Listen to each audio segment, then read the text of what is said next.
네, 안녕하세요. 1교시에는 우리가 심리검사의 유형을 하고, 그리고 HTP, 집나무, 사람의 그 집을 한번 그려보라고 했습니다. 이거는 우리가 시험에는 직접적인 관련이 없지만, 한번, 기분을 푸는 방향으로 그냥 그 머리 식히는 식으로 한번 봤으면 좋겠습니다. 네, 이번 시간에는 그 심리검사의 유형 이어서 하고 규준과 점수 해석에 대해서 학습하도록 하겠습니다. 자, 먼저 여러분이 그린 그림을 한번 살펴보시기 바랍니다. 예, 첫 번째 그림 이렇게 보니까 문을 빠뜨리고 그렸죠. 자, 이것은 우리가 문은 외부 세계를 연결하는 통로인데, 그래서 문은 이런 타인이 자신의 삶에 들어오도록 허용하는 것이죠. 자신이 세상으로 나간 통로를 의미합니다. 그리고 다른 사람이 자기 자신의 삶, 세계 안에 들어오는 것에 대해서 불안하거나 혹은 저항감을 느끼며 자신만의 세계에 고립되어 있음을 의미하는 것이죠. 이러한 문이 지나치게 클 경우에는 타인의 친밀한 관계를 지나치게 비중을 두거나 과도하게 예민한 경우에 해당이 됩니다.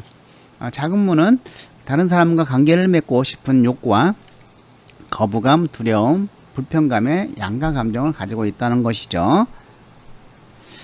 자, 이거는 창을 생략한 경우네요. 문은 있는데, 그래서 창은 세상을 내다보고 또 세상과 타인이 집안에 들어오는 통로로 보고 있습니다. 그래서 이런 대인관계에 관련된 내담대 주관적인 경험 혹은 자기 대상이 환경과 상호작용할 수 있는 능력에 대해 스스로 느끼는 감정과 관련이 있죠.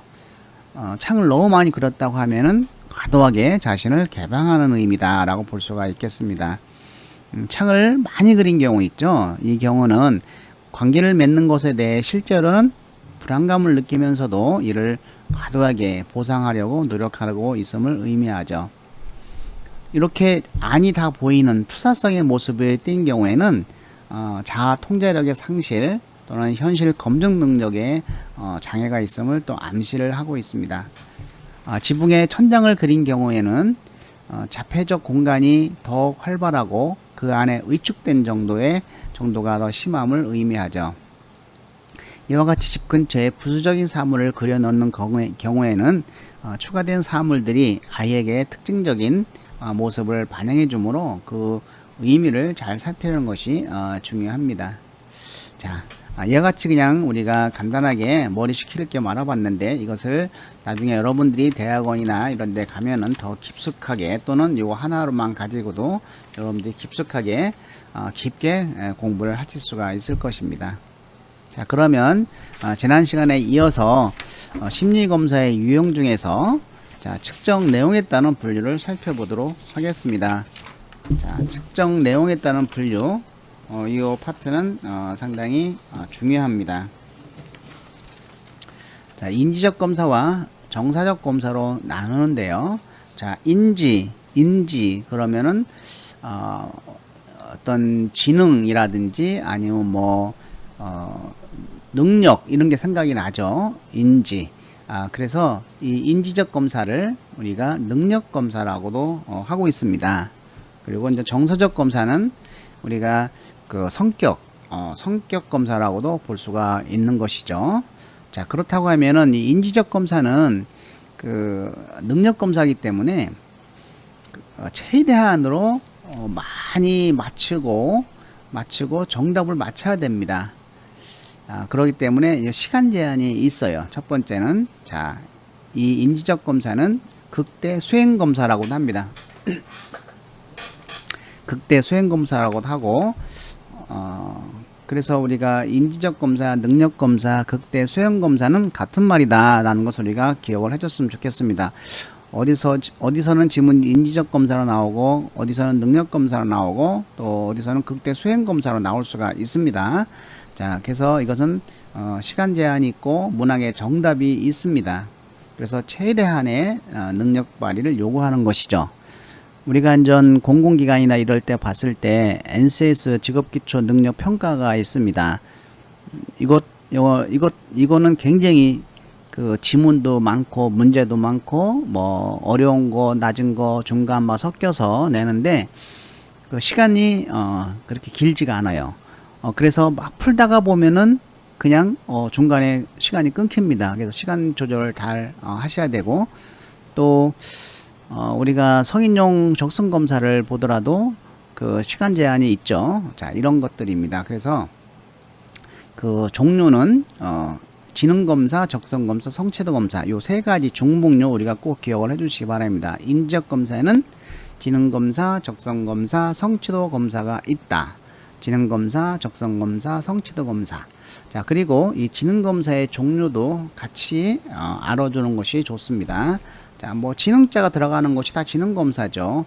한국판 웩슬러 성인용 지능검사, 한국판 웩슬러 지능검사, 뭐 한국판 웩슬러 아동용 지능검사 이와 같이 지능자가 들어가 있습니다.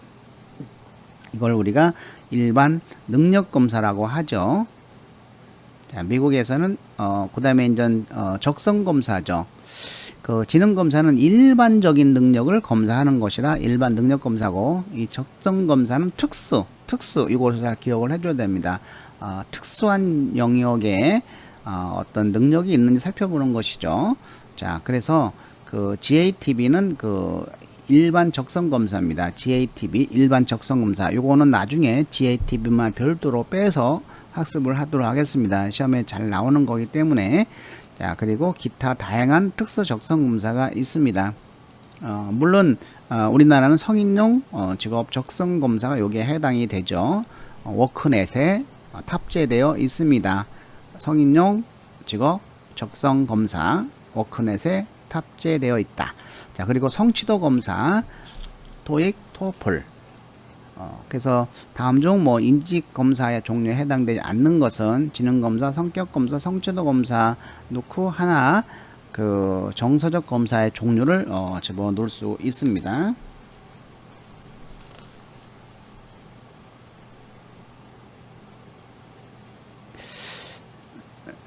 자, 우리가 이게 먼저 나왔네요. 이거는 일단은 다음에 설명하기로 하고 일단 넘어갑니다. 자, 두 번째 정서적 검사입니다. 이 정서적 검사는 우리가 성격 검사라고도 하고 인성 검사라고 하고 성향 검사라고도 합니다. 자, 그래서 이 정서적 검사는 또한 그 습관적으로 과거에 내가 해왔던 그러한 습관적 수행을 하는 그 정도를 검사하는 것이죠. 습관적 수행 검사라고 합니다. 그렇기 때문에 이것은 문항에 정답이 없고 또 시간 제한도 없습니다. 최대한 정직한 응답을 요구하죠. 자, 우리가 인성검사 채용 때 인성검사도 이러한 정서적 검사죠. 성격검사라고 합니다. 인성검사도. 근데 그 성격검사인데 그 공동체에서 요구되는 성격을 잘 갖췄는지 안 갖췄는지 또는 해당 기업에 맞는 그런 인성을 갖췄는지 안 갖췄는지를 검사하는 것이죠. 어쨌든 그런 것도 우리가 보면은 최대한 솔직하게 답하라, 이렇게 얘기를 하고 있죠. 근데 저는 최대한 솔직하게 답하면서 일관적으로 답하라고 하고 싶습니다. 일관적으로 답하라 라고 하고 싶습니다. 나중에 그거는 좀 여러분들이 이제 채용 인성 검사를 하게 되면은 그때 저는 여러분 스스로 알게 될 것이죠. 자, 그러면 이 정서적 검사에는 성격 검사, 흥미 검사, 그리고 태도 검사가 있다. 흥미 검사, 성격 검사, 태도 검사. 자, 그러면 그 성격 검사는 우리가 시험에 잘 나오는 것이죠. 직업 성원도 검사 중 성격 검사, 빅5 검사, 요 빅5. 그래서 이 빅5에 대해서도 우리가 별도로 학습을 하도록 하겠습니다. 그리고 다면적 인성 검사, MMPI 잠깐 설명했었죠. 다면적 인성 검사 이것도 별도로 설명을 좀 드리도록 하고, 자, 캘리포니아 성격 검사, CPI, C가 있으니까 캘리포니아죠. CPI. 그 다음에 성격 유형 검사, 전부 성격 인성, 성격이 들어가 있어요. 인성도 영어는 personality라고 해서 성격입니다. 자, MBTI 성격. 그다음에 이제 이화 방어 기재 검사, EDIT MT에서 이화 방어 기재 검사, 다요인 성격 검사, 다요인 인성 성격 검사 16FP 이렇게 한글로 쓰면 좋은데 이거를 영문으로 나올 수 있습니다. 그러니까 정서적 검사의 종류, 성격, 흥미, 태도를 고르는 것 중도 나올 수도 있고 별도로 성격 검사에 해당되지 않는 것, 그래서 여기에 흥미 검사를 하나 직업 선호도 검사를 넣으면은 틀리겠죠. 직업 선호도 검사 중에서 S형은 그 직업 흥미만 나오기 때문에, 자, 태도 검사, 구직 욕구 검사, 직무 만족도 검사 매우 다양하다. 자, 여기서 우리가 알아줘야 될 것은 정서적 검사는 성격 검사라고도 하고 인성 검사라고 하기도 하고 습관적 수행 검사라고도 한다. 그리고 종분류는 성격 검사, 흥미 검사, 태도 검사가 있다. 그리고 성격 검사에는 이런 것들이 다 있다. CPI도 성격 검사고 MBTI, EDMT, 16FP 이런 성격 검사 종류만 알아두면 되겠습니다. 그리고 직업 선호도 검사에 대해서는 L형과 S형에 대해서는 좀 이따 설명을 해 드릴 겁니다. 자, 그러면 요게 이제 그 다음에 나와야 될 것을 거기에 나와 있습니다. 자, 우리가 이제 이런 심리 검사를 문항을 만들 때 이건 팁으로 한번 제가 나왔습니다. 문항 난이도하고 문항 변별도를 꼭 알아두어야 됩니다. 그래서 이 문항 난이도는 우리가 전체 응답자 중에서 특정 문항을 마친 사람의 비율, 그래서 문항 난이도는 영어로 P로 씁니다. P. 그래서 P 하면 문항 난이도라고 우리가 생각을 하시면 됩니다. 자, 그러면 난이도 지수는 그 0에서 1 사이다. 자, 100문제를 냈는데 100문제 다 맞췄다. 100사람이 있는데 모든 문제를 다 맞췄다. 그러면은 전체 응답자 중에서 문항을 맞힌 사람이 다 맞췄다 그러면은 1이죠. 1. 그리고 100명 중에서 그 문항을 맞힌 사람 맞힌 사람들이 하나도 없다 그럼 0이죠. 자, 이렇게 되면은 그 문항이 0이거나 1일 때는 어떻겠습니까? 문항의 변별도는 없는 것이죠. 그래서 이런 그 문항의 난이도, 검사의 문항들의 난이도가 너무 낮거나 너무 높으면 변별력이 떨어진다는 것입니다. 그렇기 때문에 그럼 문항 난이도 점수가 높을수록 어떤 문제다? 쉬운 문제라는 것이죠. 문항 난이도가 낮을수록 어려운 문제라는 것입니다. 그래서 보통 우리가 이제 문항의 난이도가 그 중간 0.5일 때 점수의 분산도가 최대가 된다라고 보는 것이죠. 그렇기 때문에 이제 우리가 문항의 난이도 조절할 때는 어려운 문제 또 쉬운 문제 섞어서 0.3에서 0.7 수준으로 만드는 것이 좋다는 얘기입니다. 자, 그래서 문항 변별도 아까 잠깐 설명을 했지만 이와 같이 문항의 검사의 문항들의 난이도가 너무 낮거나 너무 높으면 변별력이 떨어진다는 거 우리가 기억을 해주시고, 자, 또 문항이 너무 쉽거나 어려워서 문항의 난이도가 0이거나 1이면 변별력은 없는 것이죠. 예, 이와 같이 우리가 팁으로 문항 난이도와 문항 변별도를 함께 기억을 해 주시기 바랍니다. 자, 그러면 문항 난이도의 공식은 어떻게 되겠습니까? P는 N분의, N은 전체 응답자 중이죠. N분의 이제 문항을 마친 사람의 비율, 이렇게 되겠죠. 문항을 마친 사람의 비율, 이렇게 됩니다.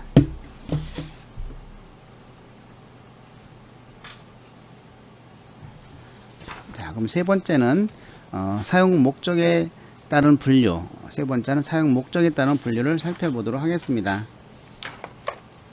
자, 사용 목적에 따른 분류는 우리가 기준 참조 검사와 증거 참조 검사가 있습니다. 자, 여기서 우리가 기준하고 준거의 의미를 알면 이거는 굉장히 쉽습니다. 자, 기준은 우리가 기준 집단에서 상대방과 비교할 수 있는 점수라고 했죠. 그래서 이것은 상대평가입니다. 비교 상대평가. 규준 그러면 비교 상대평가. 이렇게 기억을 해주시면 되겠습니다.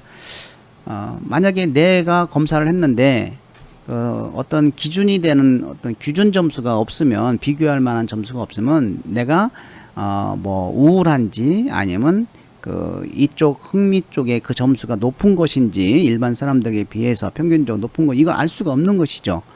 그래서 기준 그러면 비교 상대평가, 이렇게 기억을 해 주시기 바랍니다. 대부분의 그 검사는 이런 기준 참조 검사라고 볼 수가 있습니다.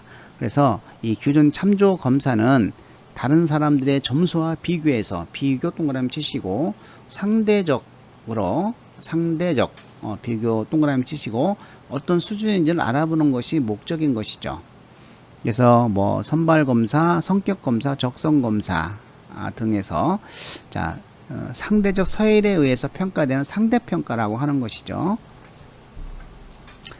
그 대학 수학 능력시험 같은 것들, 그리고 결과표에 이런 백분위 표준 점수가 표시되면 대부분 기준 참조 검사이다. 검사 결과표에 보시면 백분위나 표준 점수가 표시되어 있는 것들, 이런 것들은 대부분 어떤 상대적으로 비교해서 나온 것이기 때문에 대부분 기준 참조 검사라고 볼 수가 있습니다. 자, 준거면은 절대평가입니다. 그냥 일정한 점수를 정해 놓는 거예요. 뭐 자동차 운전면허 60점이면 합격. 대부분 자격시험이 이런 것들이죠. 자격시험이. 그래서 설정한 기준 점수와 비교해서 이보다 높은지 낮은지의 정보를 얻으려는 검사죠. 뭐 운전면허증, 뭐 컴퓨터 관련 자격증, 또는 직업상담사도 역시 준거 참조 검사 해당이 되죠. 왜? 60점 이상, 평균 60점 이상, 과목별 40점 이하는 과락이죠. 과목당 40점 이상 과락이 있으면 안 되고 40점 이상이면서 평균 60점 이상이면 합격입니다. 그렇기 때문에 굳이 내가 뭐 90점 맞으면서까지 직업상담사 자격증을 따려고 노력할 필요는 없다. 그냥 60점, 65점 맞아가지고 직업상담사 자격증 따면 됩니다. 그렇죠?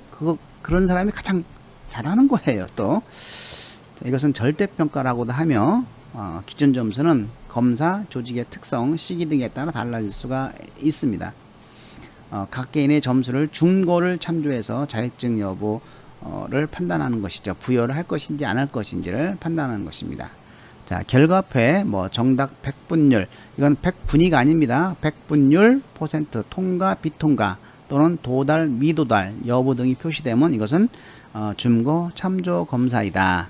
자, 여기서 우리가 기억해 줄 것은 준거 참조 검사는 비교 상대평가, 그리고 준거 참조 검사는 우리가 절대평가, 운전면허증, 컴퓨터 자격증, 뭐 이런 자격증 시험에 주로 많이 사용된다. 자, 그리고 이번에는 이제 규준과 점수 해석인데, 이 규준은 상당히 우리가 중요한 의미를 가지고 있어요. 자, 여기서 규준이 그럼 왜 필요한가를 보는 것이죠. 자, 첫 번째 원점수라는 것이 있습니다. 원점수. 자, 이 원점수는 비교하기 전의 점수입니다. 다른 사람과 비교하기 전의 점수. 그러니까 초보적인 정보라고 하는 것은, 즉 최초의 점수예요. 최초의 점수. 그래서 심리검사에서 우선적으로 채점에 나오는 점수, 최초의 점수라고 볼 수 있죠. 그리고 이 자체 점수는 어떤 의미도 갖지 못한다라는 것이죠. 왜냐하면은 내가 수학시험이 90점 나왔어. 근데 90점이 우리 반에서 잘한 점수인지 못한 점수인지 알 수가 없는 거예요. 그렇죠. 그래서 아무런 의미가 없어요. 기준점이 없는 거죠. 그리고 다른 사람과 얼마나 차이가 있는지에 대한 등간성도 없는 것이고, 그래서 이 원점수를 비교할 수 있는 기준점수로 바꾸는 것이죠. 그것을 이제 기준점수로 바꾸는 것인데, 그래서 이 원점수는 단지 서열 척도에 불과해요. 순위만 나타내는 순서, 순위, 이 서열 척도에 불과하고 간격을 나타내주는 등간 척도는 아니라는 거 우리가 꼭 기억을 해주시기 바랍니다. 자, 그럼 원점수는 최초의 점수고 비교하기 전에 점수면서 단점으로는 그 자체로는 그 자체의 점수는 어떤 의미도 갖지 못함. 이것이 단점인 거 우리가 꼭 기억을 해 주시기 바랍니다. 그 자체로는 아무런 정보를 주지 못한다는 거, 이것이 원점수의 특성입니다. 자, 그러면 규준의 개념과 필요성을 보면, 그러면 왜 규준의 개념이 필요한가라는 것이죠. 이것은 역시 아까도 얘기했지만은 비교할 수 있는 게 필요한 것이죠. 그래서 어떤 개인이나 그 집단의 검사 점수를 그 개인이나 집단에 속해 있는 모집단에 비추어 해석할 수 있는 기준을 제공해 주는 것이 바로 뭐다? 기준이다 라고 우리가 보시면 됩니다. 자, 그래서 이 특정 검사 점수의 해석에 필요한 기준이 되는 자료를 뭐라고 한다? 기준이라고 합니다. 특정 검사 점수의 해석에 필요한 기준이 되는 자료, 기준이라고 합니다. 자, 이러한 기준 집단과 한 표준화 집단의 검사 점수의 어떤 분포로서 한 개인의 점수의 비교의 기초가 되는 것이죠. 그래서 절대적인 측정이 아니라 상대적인 측정을 의미합니다. 상대적 측정. 또 이 집단 기준 집단은 굉장히 대표성이 중요하죠. 대표성이 중요하고 최신성을 가져야 된다. 만약에 기준 점수가 아주 옛날 거라고 하면은 어떻겠습니까? 제가 뭐 키는 작습니다만은 160인데 제가 대학교 다닐 때 당시 81년도에는 뭐 62 정도면은 그렇게 뭐 표준 키에서 약간 떨어지지 그렇게 떨어진 편은 아니죠. 근데 그때에 뭐 63cm를 기준 점수 지금까지 쓴다고 하면은 그건 아닌 것이죠. 그래서 최신 것이 중요하다. 그리고 기준 집단의 대표성을 유지하기 위해서는 어떻게 해야 돼요? 그 척도를 뽑는 이 표집 방법을 굉장히 중요시 해야 되겠죠. 표집 방법, 이것은 별도로 학습하도록 하겠습니다. 예, 표집 방법이 나옵니다. 이 표집 방법은 1차 섬에서는 거의 안 나오고 2차 섬에서 나옵니다. 주관식으로. 그렇지만 우리가 1, 2차 같이 준비하는 의미에서 볼 때 간단하게 이해만 하도록 하겠습니다. 자, 표집 방법에는 비확률 표집과 확률 표집이 있는데 뭐 확률을 모로 우선 뽑는 것이 이제 비확률 표집이죠. 그래서 의도적 표집, 할당 표집, 우연적 표집, 눈덩이 표집 등이 있고, 확률 표집은 이미 확률을 알고 몇 퍼센트를 뽑을 것인지를 알고 있을 때 확률 표집이라고 하죠. 자, 첫 번째, 단순 무선 표집이나 말 그대로 단순하게 무선적으로 뽑는다라고 하는 것이죠.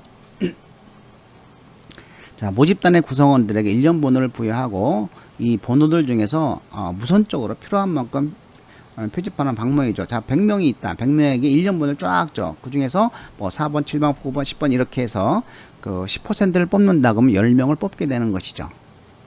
전화번호부에 쭉 있으면 거기서 무작위로 뽑는 것이죠. 퍼센트에 따라서.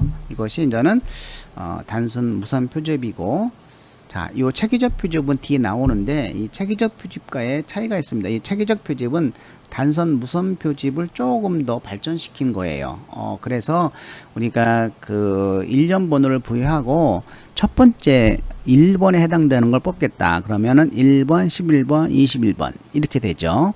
또 백화점에서 뭐 총 그 100번째까지의 고객 중에서 10명을 뽑겠다라고 하면은 뭐 첫 번째 들어온 사람, 뭐 11번째 들어간 이렇게 뽑을 수가 있죠.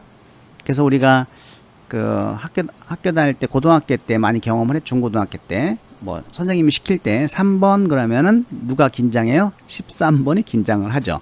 이런 것이 이제 체계적 표집이라고 볼 수가 있겠고, 자, 층하 표집은 그 일단 단순 무선 표집을 응용한 방법인데, 그 모집단을 연구자가 미리 몇 개의 이질적인 하위 집단으로 구분해서 집단 자체를 표집하는 것이죠. 예를 들어서 뭐 천주교, 불교, 기독교, 유교 이렇게 이러한 이질적인 하위 집단을 뽑아서 뭐 천주교에서는 몇 프로 뽑고 기독교는 사람이 제일 많으니까 더 뽑고 이렇게 100%를 기준으로 해서 퍼센트를 한 다음에 그 퍼센트에 맞는 인원을 뽑는 것이죠. 그래서 미리 나누어진 하위 집단의 조사 대상을 몇 퍼센트를 표집한다 결정한 후에 그 인원 비율에 맞추어 우선 표집하는 방법이죠. 이것은 뭐 시간과 노력과 비용이 많이 든 단점이 있다고 합니다. 우리가 대선 출구 때 출구조사할 경우에 인구 비율에 따라서 표본 인원을 결정해서 뽑죠. 경상도는 총 인구의 몇 퍼센트가 있으니까 그 몇 퍼센트 해당자는 뭐 80명, 전라도 40명, 경기도 100명 이런 식으로. 자, 이렇다 보니까 아예 처음부터 이질적인 하위 집단으로 나누다 보니까 집단 간은 어떻게 돼요? 이질적이 되는 것이죠. 근데 거기서 뽑힌 사람들은 집단 내는 동질적이 되는 것이죠. 그래서 층화 표즘은 그 집단 간은 이질적이고 집단 내는 동질적이다라고 이야기할 수가 있습니다. 자, 그 다음에 이제 집락, 마지막으로 집락 검사인데 이건 군집 표집이라고 합니다. 이것은 그 층화 표집과는 달리 모집단을 서로 동질적인 하위 집단으로 구분해서 집단 자체 전체를 표집하는 방법이죠. 예를 들어서 뭐 초등학교 전체, 천안시 초등학교 그러면 천안시에 있는 초등학교 전체, 이것은 집단과는 동질적이도 똑같죠. 근데 집단 여기서 이제는 뽑는 거죠. A 초등학교는 1학년 2반, B 초등학교는 2학년 3반에 몇 명 이런 식으로 다 뽑게 되면 그 집단과는 학년도 틀리고 반도 틀리고 다 틀리니까 집단 내는 이질적이 되고 집단과는 동질적이 되는 것이 바로 집락 표집인 것이죠. 자, 이 체계적 표집은 아까 설명을 좀 했습니다. 이것은 단순 무선 표집을 응용해서 만든 거라고 했습니다. 그래서 우리가 백화점에 물건을 사러 오는 소비자를 대상으로 특정 상품에 대한 선호도를 조사하는 경우 몇 번째 사람을 추천하는 방법에 여기에 해당이 됩니다.